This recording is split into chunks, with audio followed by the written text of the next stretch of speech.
Bawal po talaga yun. Bawal. So But, kung bawal po, bakit po Correct. nangungulekta pa rin sila sa mga estudyante, especially po sa mga Mr. hirap? President, I would like to clarify, never po sila nangongolekta sa estudyante. Wala po silang collection sa estudyante. Ang meron, so I'm that sorry, we I can beg to identify disagree. the issue. I beg to disagree, ma'am. Ito po, lahat ng mga nagsumbong sa akin. Sir, the These are issue, the I don't These think, are the list of parents na nagsumbong sa akin, iba't ibang eskwelahan sa buong Pilipinas na kung saan sila po ay sapilitang kinukolektahan ng mga electric fan at kung ano pang mga gamit. Kung sasabihin nyo lang sa akin ngayon na kayo po ay mag-issue ng department order telling all schools under DepEd, let's stick to 5546, period. And I will sit down. Otherwise, kapag hindi, magpipilit kayo, abutin tayo dito hanggang madaling araw. And I will not stop because I know I'm right. Dito po sa RA 5546, Mr. President, Your Honor, Madam, totally pinagbabawal ang any form of collections, voluntary or otherwise, except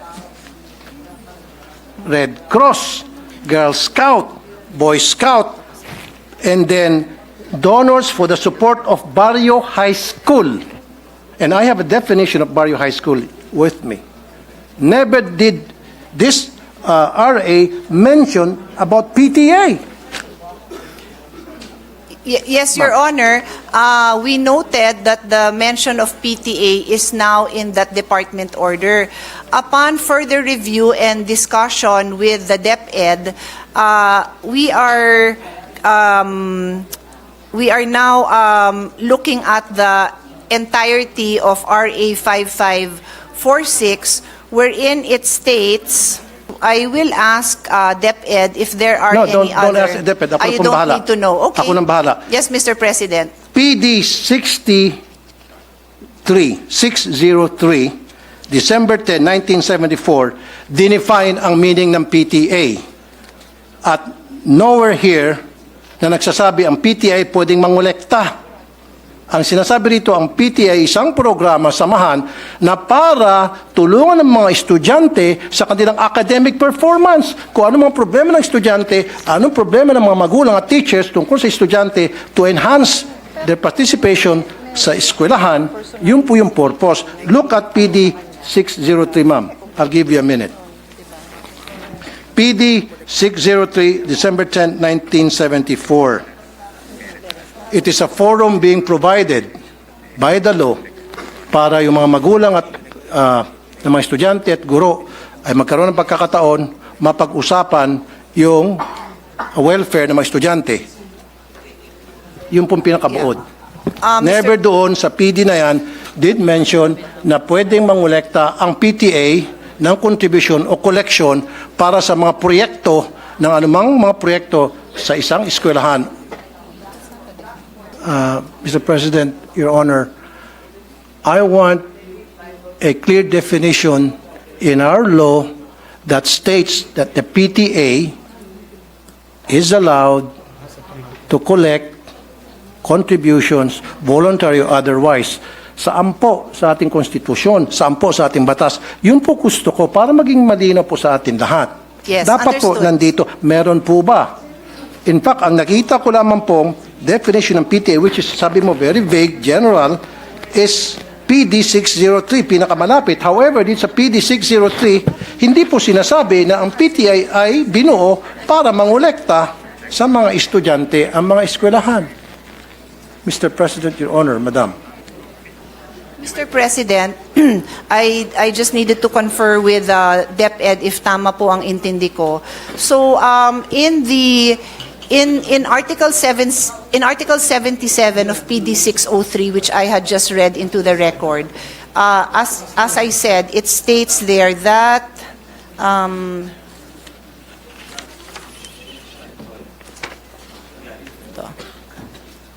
that every elementary school shall organize ito nga hong PTA relating to the total school program to ensure full cooperation of parents in the efficient implementation of such programs to address they are meant to create a forum to address the problems and the solutions.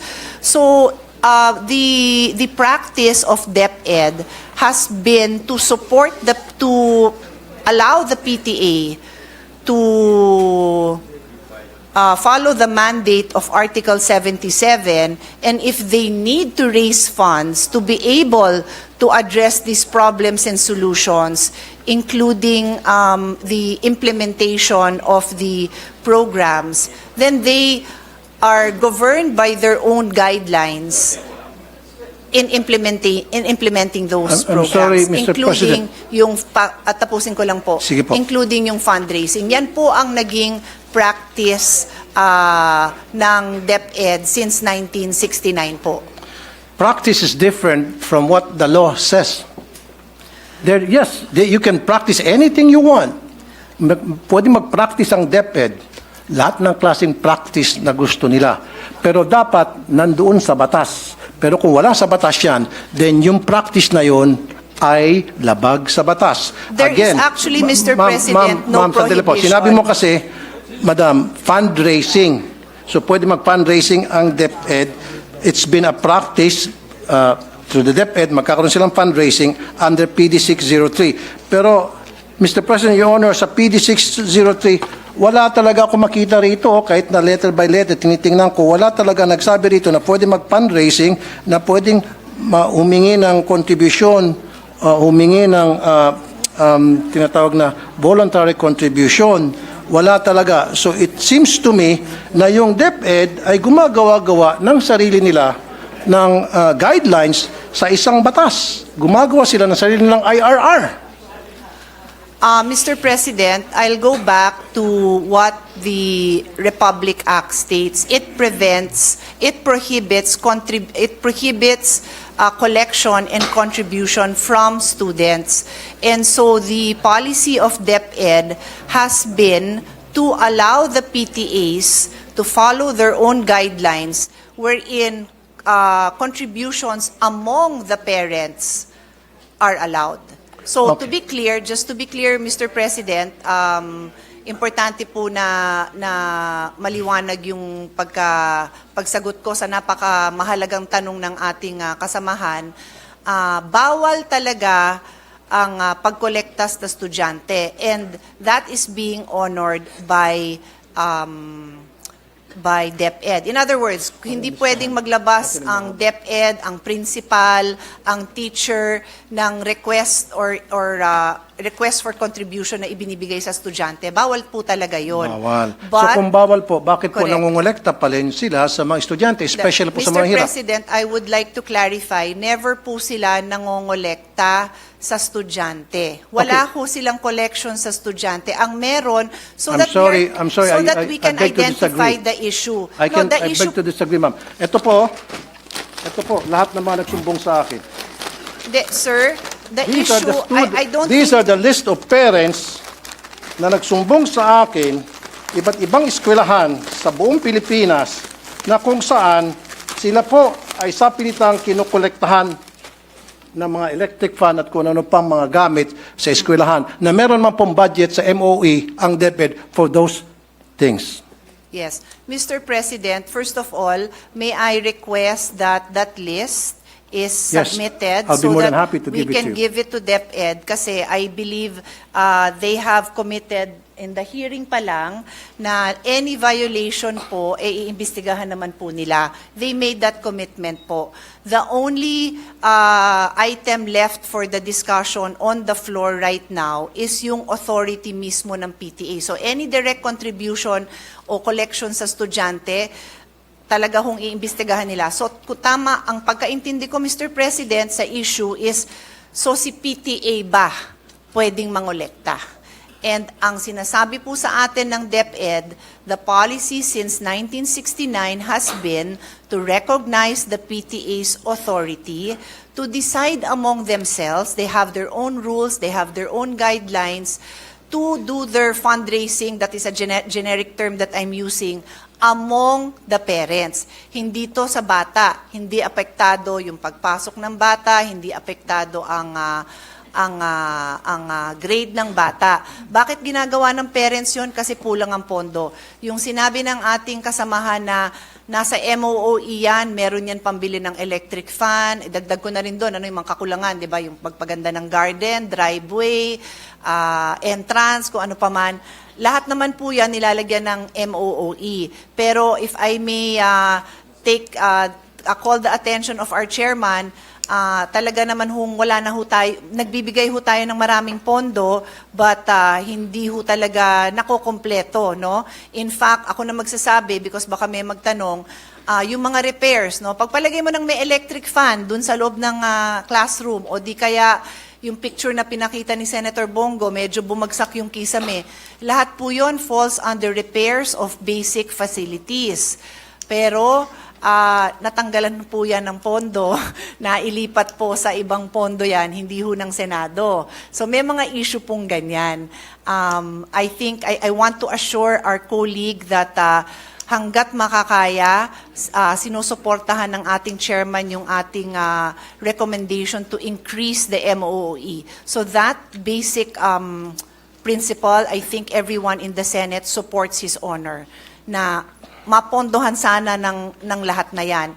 So remaining na lang po yan, kung ano ho, hanggang saan ang kakayahan ng PTA to among themselves decide to fundraise parent to parent. I cannot add to my answer kasi yan po ang policy. Hindi ko naman ho kayo bobolahin, Mr. President, na iba yung policy. Yan po ang policy na ginagamit po nila. So kung may recommendations, suggestions ang ating kasamahan, this representation is happy to relay at nandito naman ang DepEd para pakinggan ang mga suggestion ng ating kasamahan. Thank you, Mr. President. Thank you, good sponsor, Honorable Congresswoman Senator Pia Cayetano, sorry. Thank you. Pero gusto ko lang pong balikan, Mr. President, Your Honor, yung sinabi mo, it's been a long time practice. Tama? Policy po. Policy, okay, sige. I stand corrected. It's been a long time policy na pinapractice sa DepEd for so many years na ilan sa atin hindi pa pinapanganak dito. Of course, ako pinanganak na ako dyan. Pero dapat a policy should be dictated by the law. So is there a law na kung saan sinasang-ayunan ng policy na sinasabi nyo matagal na pinapractice ng mga taga-DepEd? Dapat lahat ng mga bagay na ginagawa sa ating mga eskwelahan, lalo sa DepEd, na who's receiving lots and lots of budget by the billions, dapat nandoon nakasaad sa batas. Hindi Yes. pwede po silang gagawa-gawa ng sarili ng policy na wala po sa batas. Dapat lahat po ng polisiya nandoon po. Mr. President, may I respond to that statement? Ang implementation ng ating DepEd dito, they believe that they have been implementing this in the true spirit of the law na nagsasabing bawal mangolekta sa bata. They cannot collect contributions from school children, students, and teachers. Yun ho ang specific wording of the law. Exactly. Sige, pagbigyan ko po, I yield my floor to the Mr. President, minority yes, leader. Minority Floor Leader. Thank you. With the permission of my colleagues. The good sponsor mentioned, which I used to teach in law school. Kung makikita po natin, yung RA, bawal mangolekta sa bata. Okay. Actually, sino kinokolektahan mo kung nangongolekta ka sa bata of elementary school age? Hindi ba magulang din? So if you look at the spirit of the law, bawal mangolekta sa bata at sa kanyang magulang. Ang proviso sa dulo, kung out of the goodness of the heart of the parent, willingly, without any prompting or solicitation, magdodonate siya sa school, hindi bawal yun. Okay. And then, if you look at Article 77, shall organize the PTA, in-enumerate ngayon yung purpose ng PTA.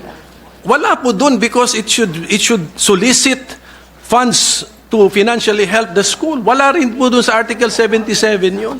So if we harmonize the two provisions, not only looking at the letter, but also looking at the spirit, I would tend to agree with the point of our interpellator, Senator Tulfo, na bawal. And if there is a department order na may interpret na pwede for the PTA to prompt or solicit or to ask contributions from the parents, let's review this department order because in my humble opinion, it violates the law, Mr. President. So thank you for the time, sir. Thank you, Minority Leader. So, what I'm trying to say here, Mr. President, napakasimple lang naman eh. Okay lang may PTA. In fact, wala akong wala akong against it sa PTA. Use it properly. Dapat yan, talagang nababantayan ng DepEd. Dapat yung PTA, gamitin lamang yan para pag-usapan po yung pong mga problema ng mga estudyante at mga guro para tingnan at i-monitor yung mga activities ng mga estudyante, yung kanilang academic performance. And this is the truth. Your Honors, siguro meron kang estudyante sa public school, may anak ka ba? Maybe wala. Or maybe may staff ka na nag-aaral sa public school because marami akong staff nag-aaral sa public school here in the Senate saka sa RTIA at lahat sila nagsasabi na talagang pinipilit yung kanilang mga estudyante magbigay sa kontribusyon. Pag hindi ka nag-contribute, anong consequence? Hindi ka na maging paborito ng teacher. Ikaw ay pwedeng maiwan, ikaw ay mag-scrub ng sahig. Ikaw ang mag-erase ng mga nakasulat sa blackboard. Marami pa pagawa sa iyo. Pero kung ikaw nag-contribute, go home ka na, maganda pa ang grades mo. Yan po ang madalas na mangyari sa iba't ibang mga eskwelahan. At yan po documented. At yan po in-interview ko po lahat ng mga staff ko na may mga estudyante sa public school na nire-require po talaga sa PTA pa lamang, binoboto na agad kung ano yung mga pwedeng ma-contribute, ano pwedeng may ayos sa eskwelahan. Just imagine, Mr. President, Your Honor, every single year, kailangan mag-contribute ang mga estudyante para sa electric fund.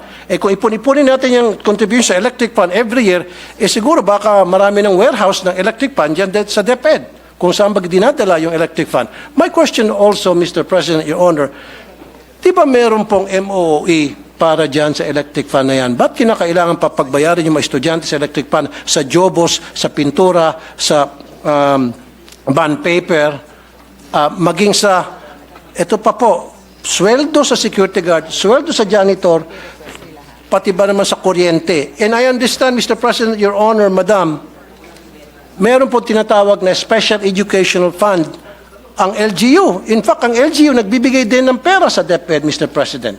Sana pupunta yung SEF. Now, my question is, maari siguro ang problema hindi nakakarating sa mga eskwelahan ang MOOE. Saan na pupunta yung MOOE? Kailangan siguro i-audit natin yung MOOE. Yan po ba ay nakakarating ng tama o baka naman nakakarating sa mga eskwelahan pero hanggang sa principal lang? Kaya may mga balita, si principal, magagandang mga bahay, magagandang mga sasakyan, pero sila teacher, kawawa. So si teacher gagawa ng remedyo at yun na nga, maningil sa mga estudyante. However, pagdating naman sa school, yung libreng pagkain, parang siningil mo lang. Dahil pagbabayarin mo para sa kung ano ng contribution. Sir, ano po yung tanong nyo? I'm just making a statement, Mr. President, Your Honor, kung ano po yung sentimiento ng mga pumunta sa akin, mga magulang, libo na po sinasabi po sa akin. So what I'm saying is, we have to stop this wrong policy na kung saan nagbabiolate ng law ang kung ano-ano pong department order na ipinapalabas po ng DepEd para lamang pipilitin na makakolekta sa mga estudyante. Sabi pa nga ni Minority Leader Coco Pimentel, pag kinolekta mo estudyante, wala naman pera yung mga estudyante, parang sino kinukolektahan mo talaga? In essence, yung mga magulang. So, for me, change that policy, wag na tayo mangolekta, zero collection na talaga, voluntary or otherwise, tulad na nakalagay sa batas. Okay, except for Red Cross, Girl Scout, Boy Scout, and Barrio High School. Let's stick to what the law says. stop na natin yan. Huwag na ho tayo magpalabas ng mga department order para we try to circumvent the law para makakolekta. Tuloy, ang duda nitong mga magulang, baka siguro gusto nilang magpalabas ng kung ano mga department order para makakolekta sapagkat gusto nilang yung MOE hindi na makarating sa mga eskwelahan. Now, may I add, Mr. President, Your Honor, kung sasabihin nyo lang sa akin ngayon na kayo po ay mag-issue ng department order telling all schools under DepEd, let's stick to 5546, period. And I will sit down. Otherwise, kapag hindi, magpipilit kayo, abutin tayo dito hanggang madaling araw. And I will not stop because I know I'm right. Mr. President, just a short response. The policy of DepEd is very clear. They have a no toleration policy on the collection from students. So, itong huling mga nabanggit ng ating kasamahan na yung mga estudyante, nagko-collect, paulit-ulit din na sinasabi sa akin ni Vice President, DepEd Secretary na no, they will not tolerate that and they commit to investigate that. Thank you. So clear po tayo dyan. On that note, may I ask for a minute suspension, Mr. President? Thank you.